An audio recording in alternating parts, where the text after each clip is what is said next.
Welcome to Okaloosa on Crime, where we have some very important cases that we would like your help on. That includes the murder of a Fort Walton Beach man during a home invasion, as well as a victim who spotted two possible suspects in her case. They both got away, but we have a picture. That's right, and also in this show, the Crestview Police Department is asking for your help regarding a suspicious fire. And we do have a progress report on Canine Forge, the newest member of the Okaloosa County Sheriff's Office Canine Team. But first up, the Okaloosa County Sheriff's Office is investigating the shooting death of a Fort Walton Beach man inside his apartment on April 29th. 32-year-old Perez Quentin Matthews was shot once around midnight at Renee Apartments on Woodham Street. That was after two men knocked on his door and barged in when he opened it. The suspects are described as black males wearing hoodies, and they had their lower faces covered, and that's about the extent of the description that we have at this point. They were last seen running on the north side of the apartment complex. Now, investigators really need help with this one. If you have any information, please contact the Sheriff's Office or, of course, Emerald Coast Crime Stoppers 863-TIPS, where you can remain anonymous and get a cash reward of up to $1,000 if you can help with this murder investigation. And now we have that attempt to identify the battery suspects we had told you about. On March 23rd, the victim of a battery case was in the Walmart in Destin when she recognized two individuals that may have been involved in her case. She confronted them in the garden center entrance or exit area, and both of them got in a white car and left. The victim stated the suspects gave their names as Peter and or Eduardo, and they were from Brazil and worked as pavers. And those are some pretty good photos there as well. And next up is that Crestview suspicious fire that the Crestview Police Department is seeking information about. Now, it happened on March 4th at about 3:30 a.m. Two suspects approached Main Street Automotive located there at 605 South Main Street in Crestview, and video surveillance actually showed the two suspects approach vehicles located at the south end of the business parking lot. Now, a fire is then seen on the video, and the suspects are seen running from the fire, headed north on South Main Street. So anybody with information, give us a call. That's right. You can call, of course, 863-TIPS. You can use the web at emeraldcoastcrimestoppers.com. And, of course, you can text TIP 214 plus your tip to 274-637, which is crimes. That's right. A lot of ways to contact us. And next up, the Fort Walton Beach Police Department is trying to identify a robbery suspect. This happened back on Saturday, March 23rd at 4 p.m. An unidentified dark-skinned black male wearing a black hoodie, white t-shirt, and gray pants entered the Six Brothers convenience store there on Robinwood Drive. He brandished a handgun, demanding the clerk to open the register. After opening the register, the suspect gave the clerk a shopping bag, told him to put the money in the bag, and after that, he fled with an undetermined amount of cash and left the store running north. So anybody, not the greatest of photographs, but maybe somebody will recognize that figure. And this next one's one that anybody that handles cash with their job needs to pay attention to, because this is not an uncommon type of scam. March 30th at Walmart in Fort Walton Beach, a quick change artist hands the cashier five $20 bills, asks for a $100 bill. The cashier checked the 520s to make sure they weren't counterfeit, and the cashier then hands the unknown black male the $100 bill. That individual then has a $10 bill in his right hand. When he grabs the $100 bill, he quickly changes this out for a $10 bill and tells the cashier she only gave him a 10. The unknown black male then purchases a candy bar so the cashier can reopen the cash register, and once the cashier provided the $100, he leaves the store and gets into a dark color four-door Chevrolet Impala. So just the quick sleight of hand type of scam where they walk away with cash. You see where that gets confusing, and of course those kind of folks, suspects like that usually don't just commit that kind of crime once too. That's usually we see something multiple times. Sure, absolutely. The same suspect. So next up, something a little unique. Burglars that stole a unique chandelier from a home in Defuniak Springs. This happened back on February 13th.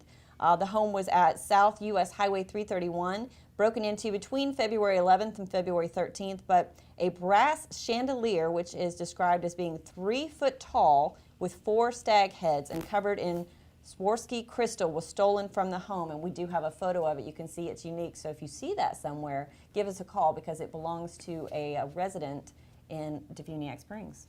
Now, on this next one, we have an individual who absolutely loved his 2002 white Ford Thunderbird convertible. Well, someone stole it from his home in Fort Walton Beach. The Fort Walton Beach police are looking for your help. He's looking for your help in investigating this theft. It took place during the early morning hours, March 17th, at a residence on Ipswich Circle in the city. And that 2002 Thunderbird convertible was later located fully submerged in 30 feet of water near Bayshore Drive in Shalimar. So if you have any information on that crime, love to hear from you, 863-TIPS.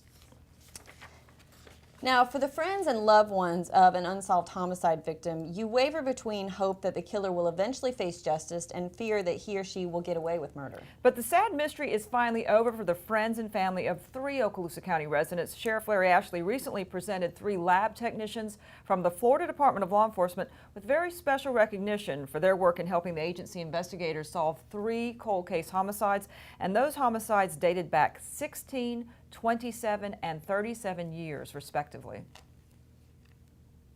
But when you solve as many cold cases as have been solved in Okaloosa County this past couple years, then we certainly want to recognize those folks that were instrumental in making that happen. Jennifer Kay's willingness to help and energetic attitude were instrumental in solving 2 cold case homicides recently. The cases were identified as the Donald Lamar Tidwell homicide, 27 years old, and the Catherine Ainswood homicide, 37 years old. Both of these cases were solved when Jennifer discovered and identified suspects via DNA technology. Investigators Travis Robinson and Nestle Sue Moore have expressed their appreciation of Jennifer's work ethic and look forward to working with her on future cases. Rachel Smith is commended for her positive attitude and enthusiasm while working with Investigator Moore and on the Donald Lamar Tidwell homicide, which was 27 years old. Through Rachel's hard work and dedication, she was able to match 3 latent prints from evidence at the crime scene to a known suspect. This match assisted Investigator Moore in securing an indictment for the arrest of Mickey Lee Wilson for Tidwell's murder. Jennifer Halter is commended for her professionalism, tenacity, and unwavering dedication while working on the Plumabelle Sanford homicide, which is 16 years old.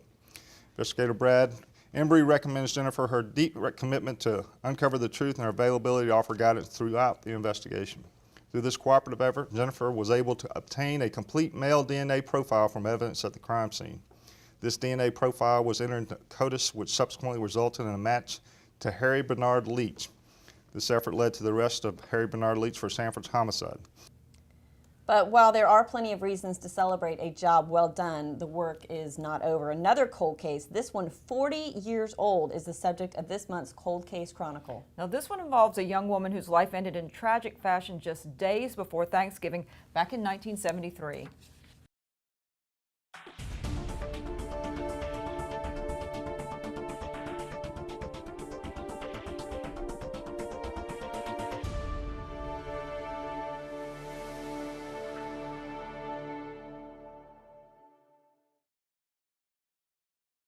Valparaiso resident Teresa Dusevich was just 19 years old when someone took her life and then left her body in a wooded area on the Eglin Reservation off Highway 285.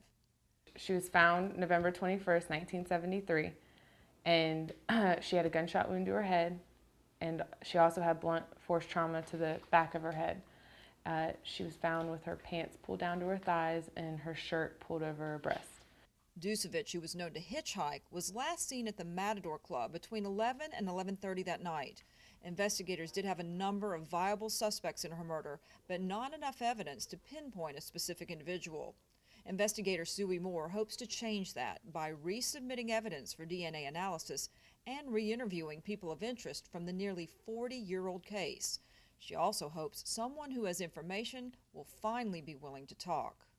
I'm very optimistic because somebody somewhere has probably talked about this murder and told somebody, and I'm hopeful that somebody will come forward and tell us what they know. Suey Moore, the OCSO's 2012 Investigator of the Year, in part for her success on another cold case, says she is just as determined this time to find justice for Teresa Dusevich and her family. I have had luck with another cold case and have been able to speak to that person's family and see how grateful they are 28 years later to know what happened to their family member. It's not, when you're directly affected, you don't forget. And I think that she and her family deserve the justice. And whoever did it deserves to go to prison.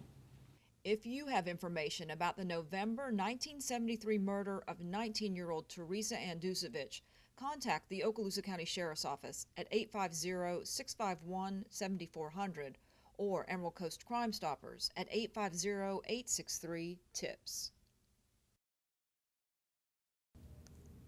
And now we have some local suspects law enforcement agencies here in Okaloosa County and Walton County are looking for. They're wanted as of today's taping date, which is April 17th, 2013. And if your help leads officers to one of these suspects, you could earn a cash reward of up to $1,000, and you never have to give your name. And we make it easy for you. You can contact Emerald Coast Crime Stoppers 863-TIPS, as we mentioned to you. You can text us, or you can use the website at emeraldcoastcrimestoppers.com. Let's go down the first list of suspects. We have Christopher Allen Chance, 38 years old. He is wanted for fraud, burglary, and dealing in stolen property. And Chance was last known to live in Fort Walton Beach. And a new face this month is Miya Renee Doughty, who is wanted by the Walton County Sheriff's Office. She's 52 years old. She's wanted for violation of probation on the original charge of possession of a controlled substance. Jeffrey Alexander Turner was last known to live on Ashley Street in Fort Walton Beach. Turner's wanted for burglary, grand theft, fraud, and larceny. Next up is William Shane Allen, 36-year-old white male. He's wanted for burglary, criminal mischief, and theft. Madrico Jarrell Campbell, 26 years old, wanted for driving with a suspended license, fraud, possession of cocaine with intent to distribute, and possession of a controlled substance without a prescription.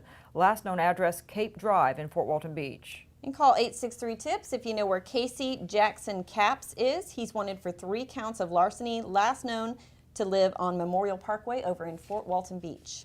You can also earn a cash reward if you can help the Fort Walton Beach Police Department locate Derek Michael Tompkins. He's wanted for aggravated fleeing and eluding and theft. And investigators are still looking for 26-year-old Brandon Keishad Armstrong, who's wanted for violation of probation, for manufacture, deliver cocaine with intent to sell, possession of cocaine, and possession of marijuana, last known to live on Greendale Avenue in Fort Walton Beach. And we can tell you that Aaron Bruce Corley can be taken off our list after this. He has been located since our last show. But we're still looking for Mackenzie Perez Harris, who's also known as Polo, 24-year-old black male. He's a suspect in a Crestview PD grand theft investigation. Now, Geronimo Balin was last known to live in Walton County. He's 42 years old, and he's wanted for failing to appear on a charge of felony DUI and driving with a license suspended or revoked. And Walton County Sheriff's Office is also looking for Everett Hairston, who is 30 years old. He's wanted for violation of probation on the original charge of grand theft auto.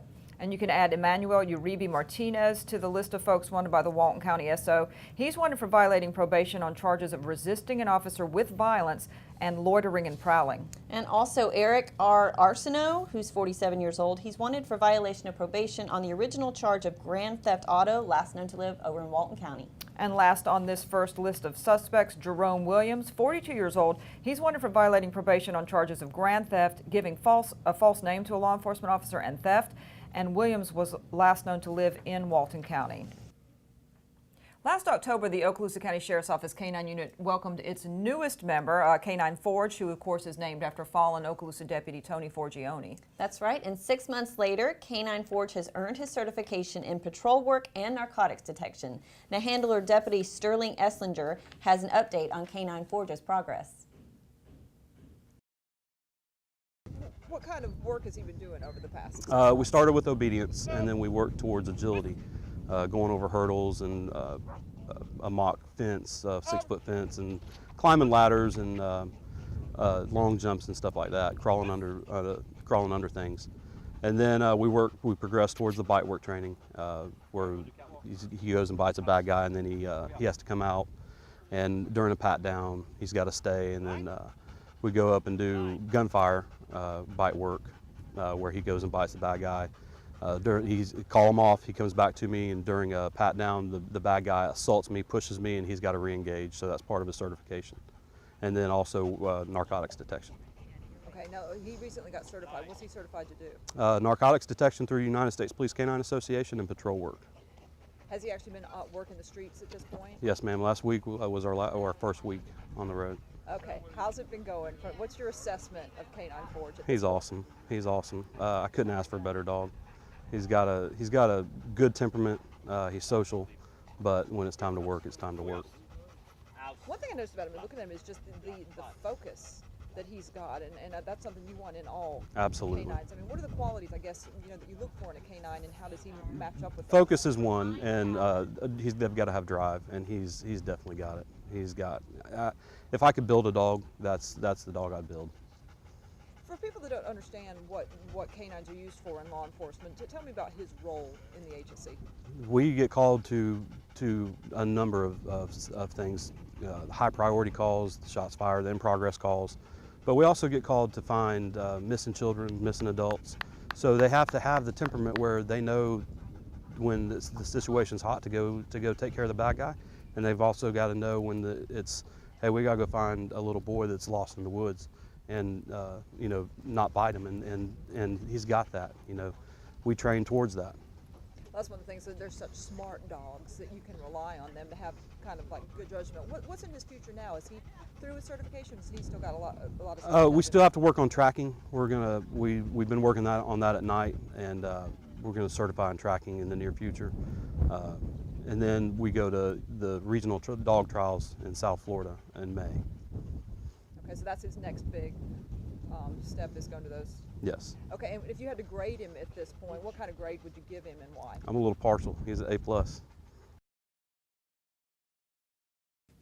And because we're both dog fanatics, anytime we get a chance to showcase any of our canines, we are going to jump on it.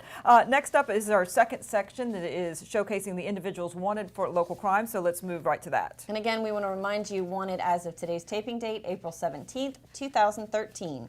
First up, James Andrew Doughty, 23 years old. He's wanted for violation of probation on the original charge of burglary, theft, and resisting arrest without violence, last known to live in Valparaiso. Aaron Quincy Ingram, he's been located since our last show. Next up, Stephen Vance Cartwright. He's wanted by the Walton County Sheriff's Office for violation of probation on the original charges of grand theft. Damian Andrews also wanted for violation of probation on charges of possession of counterfeit bills. Andrews was last known to live in Defuniak Springs. He's 30 years old. 28-year-old Brad Rodney Doughty wanted for violation of probation on the original charges of conspiracy to sell narcotics, possession of a controlled substance, and possession of drug paraphernalia, last known to live in Niceville. Still on the list, Jason Michael Oliver, 25 years old, wanted for violating probation on charges of grand theft as well as uttering a forged check. Stephen George Bostick, 24 years old, he's wanted for fraud. Also looking for Harley Johnson, who's wanted for violating probation on charges of sale or manufacture or delivery of marijuana. Last known address was in Mary Esther. A familiar face to the Eye on Crime show is Seth Michael Berger, who's 30 years old. He's wanted for failure to appear for child neglect without great harm, last known to live over in Mary Esther. Melanie Renee Phillips is wanted for the sale of cocaine. Phillips' last known address was in Fort Walton Beach. Still looking for 41-year-old John Henry Bonner. He's wanted by the Fort Walton Beach Police Department for grand theft and violation of Pawnbrokers Act. Here's someone, Daniel Wesley Arthur, that law enforcement would like to catch. He's wanted for felony neglect of an elderly person or disabled adult without causing great bodily harm, possession of a controlled substance by misrepresentation, fraud, forgery, or deception, and theft. Arthur's last known address was in Fort Walton Beach. And that one, he's got quite a list. Next up is Andrew Vincent Aikman, 23 years old. He's wanted for larceny, last known to live in Pensacola. And up on the list, Alexander Wise. Wise is wanted for violating probation on charges of grand theft and misdemeanor fraud. His last known address was McFarland Avenue in Fort Walton Beach. 42-year-old Cassius Weathersby. He's wanted for uttering a forged instrument, last known to live in Fort Walton Beach. Contact Emerald Coast Crime Stoppers if you know where to find Samuel Edward Thomas III. He's wanted for violating probation on charges of providing false information to a pawnbroker, false imprisonment, and grand theft, last known to live in Shalimar. Next up is James Michael Stange. He's 35 years old, and he's wanted for felony battery. Still looking for 34-year-old Stephen Smelley, who is wanted for dealing in stolen property. Last but certainly not least is Lonzel J. Knox, who's wanted by the Walton County Sheriff's Office for aggravated battery. Next up, we want to tell you about some recent training. More than 20 chaplain trainees were recently invited here to the Okaloosa County Sheriff's Office. That's right. The agency's chaplain program set up a 3-day training session to help their counterparts from across Northwest Florida, Alabama, and Mississippi sharpen their ministry skills when working with law enforcement. Domestic violence situations can be some of the most volatile cases a deputy faces. Having a chaplain's influence can work wonders. Whether it's making a death notification or comforting a stressed-out law enforcement officer, chaplains are making their mark in agencies all across the country. Sheriff Larry Ashley's put in place a very strong chaplains program at the Okaloosa County Sheriff's Office. He says officers can confront evil or pain and suffering during their daily shift. But having a good listener, a calming influence, and a non-judgmental outlet for stress is very important. So from a human perspective, it's about taking care of people. And I don't know how you place a value on it, but I know that there is one. Honing those special human skills to be better able to assist officers is the goal behind this training session. And it's also a safe way for chaplains to get a better understanding of the dangers and stresses that law enforcement officers face each day. This training was to open everybody's eyes, you know, not just us that have been doing it for a while and those who are applying, because we had 75% of this class had never done this. And this was their first step in training. So it gave them a bird's eye view of sitting there and watching these things unfold before their very eyes, and they were surprised. You know, it's not like you can watch television, but when you're in the situation, it's a lot different. And that's what the critiques told us. They were very surprised. And Chaplain Carter and Sheriff Ashley both agree that tending to a group of men and women who wear a badge is much different than ministering to a normal church. Most church scenarios, trust and respect are hand in hand. They respect you and they trust you. In law enforcement, they respect you, but trust is earned because of so many people that they deal with are deceptive, combative, and one thing they always want to do is always maintain control of the situation. So to give that trust, they may lose control and themselves or someone else could get hurt because you trusted someone you shouldn't have. So in this arena, the chaplain may be respected from the moment they walk in the room, but will they be trusted? And that takes a tremendous amount of time and personal investment of you being tested over and over and over and over again. Can I really trust this guy? Does he, I know it's kind of a metaphor, you know, walk the talk, but does he really not keep records? Does he really is he a mole for someone? Is he going back and telling the command staff what I did or did not do? You know, so it took me many years, and I say years, it didn't happen overnight, to build a trust, and it's one deputy at a time. St. Jude's Children's Research Hospital will once again be getting a big check to help sick kids, courtesy local Cumulus radio stations and the Okaloosa County Sheriff's Office. Now, the annual fundraiser has featured basketball and softball, and this year a new sport took center stage. It was kickball. Let's take a look.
The event raised more than $3,500 for the hospital. And I don't know if that includes, we just recently got some ticket sales Some from here more. at the Sheriff's Office, some more cash in, so I think that number is going to actually go up. And yes, the Sheriff's Office kept its victory streak alive, which is, of course, very secondary Here's to the the trophy. real goal. There you go, exactly. They've been showing it off in their trophy case. But the real goal is actually to help the sick kids at St. Jude Children's Research Hospital fight their serious illnesses, most of the kids there with very serious chronic illnesses. So really a super, super job by everybody that was A lot of involved. fun. Yeah, Was. great job to everybody involved.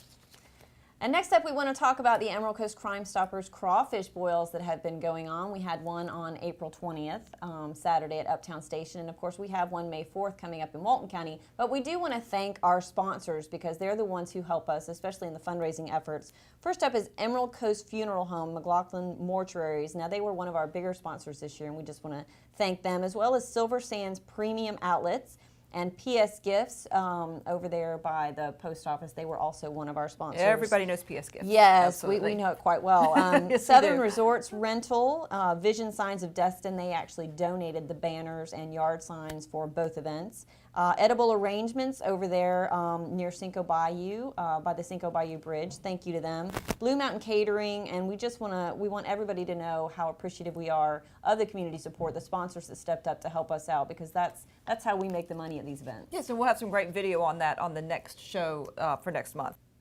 And we want to tell you about a great program that builds pride and self-esteem for community-minded young men and women all across Okaloosa County. It's the Okaloosa County Sheriff's Office Explorers organization, and it gives teens a chance to provide some valuable community service, but also find out if a career in law enforcement may be the right choice for them. That's right. The Explorers help with searches, they direct parking, they assist with crowd control or checkpoints at community events, and much, much more. Now, all of their contributions are kept in a file that can be a great resource when they later apply for any type of job. Now, for more information, you can visit the Explorers page at the Okaloosa County Sheriff's Office website at www.sheriff-okaloosa.org, or you can contact Deputy Tom Henry at 833-3614 at extension 625. And if you have trouble remembering that number, just call the Public Information Office at the Sheriff's Office. We'll be happy to get you in touch with Deputy Henry. And that's going to do it for this edition of Okaloosa Eye on Crime. Thanks for joining us. We'll see you next time.